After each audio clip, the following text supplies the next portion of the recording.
My name's Ruth Sando and we're in the historic community of Milparinka, northwestern New South Wales, corner country.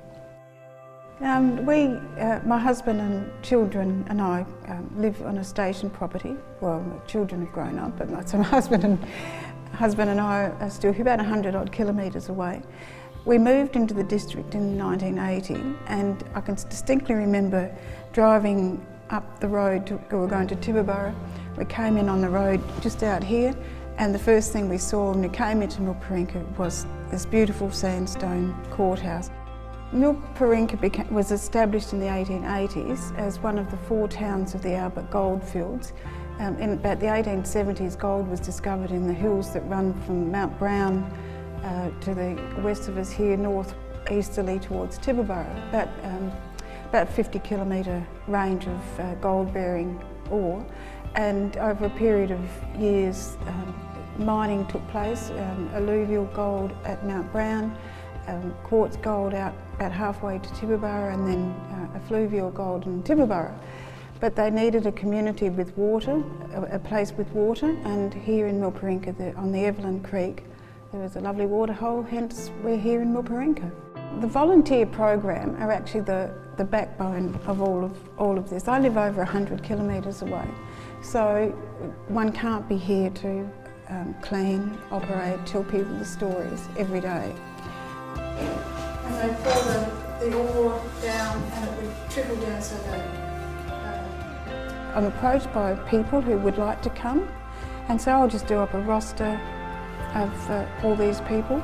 We've got this gorgeous little cottage at the back here that's been restored from the old police station kitchen, so people stay there. And what is wonderful about that is that we have a whole group of people who themselves are passionate about the Milparinka story. I'm Judy Smith and I'm a volunteer at Milparinka Visitor Centre, about 40 kilometres south of Tibooburra, and this is Wally. He's also a volunteer. He's also a volunteer, yes. Well, we've always had a great interest in the outback, love of the outback, and we've been out here many times, and we happened to meet Ruth a couple of years ago, camping on her property, and found out about the program from her, and thought, that sounds interesting. I think the history gives a whole context to life, really. That's getting a bit deep, isn't it? But we came out here initially with our 2 granddaughters, who were around 10 and 8 at that time, and for them they were amazed how people lived in the past, and also how isolated it is. How do children live out here and so on? And I think it's just a part of our history, a part of our lives.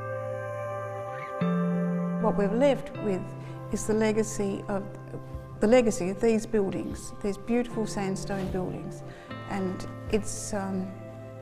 I think that had we not set to and restored them, within probably a few more years, they'd be just another pile of sandstone rubble blowing in the dust. And it's too good a story and too much a part of our heritage to let it go.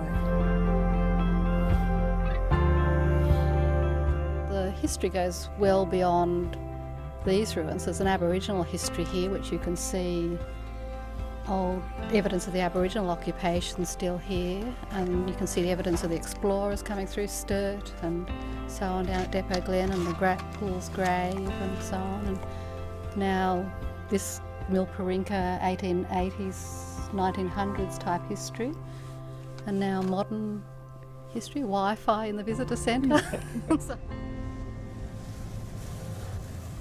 Its story today is, it's a very small population, has a very small population with just permanent residents. Philip and Rebecca are at the hotel and their 4 children, and then 2 other people who have been in the district and the township for a number of years. We've got a total township population of around about a floating 12.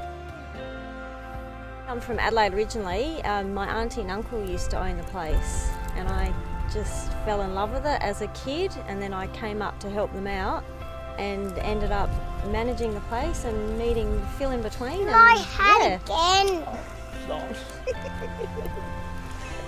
I said when I was a kid that I wanted to buy this place one day and never thought it would become a reality. It's always been a dream of mine, and yeah, one of those dreams that came true.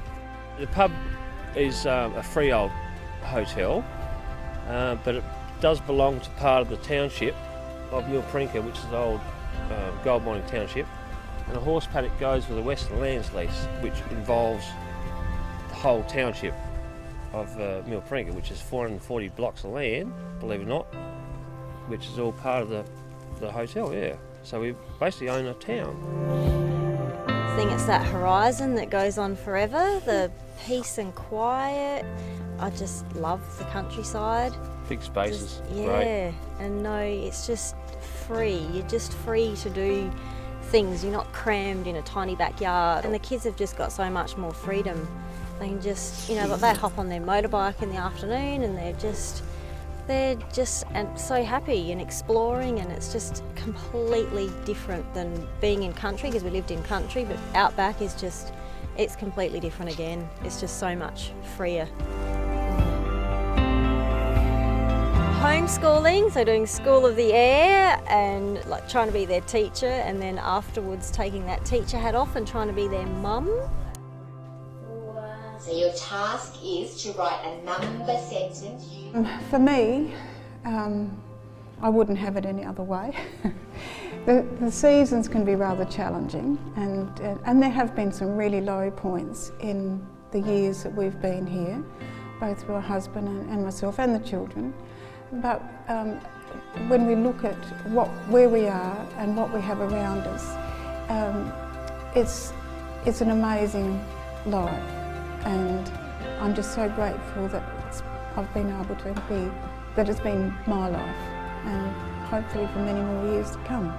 I guess, as Mr. Facey wrote in his book, My Fortunate Life, this is my fortunate life. Yep.